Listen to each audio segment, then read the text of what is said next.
Got my 2x6s on the new aluminum gangway.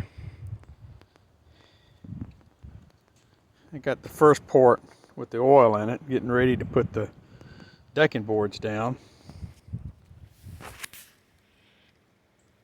Got this repaired. There was 4 right there, what looks to be like a threshold. There were 4 2x6s up on end, and I replaced it with 1 6x6 and bolted through. As you can see, the bolts there bolted through, and then put some lag bolts in between the bolts.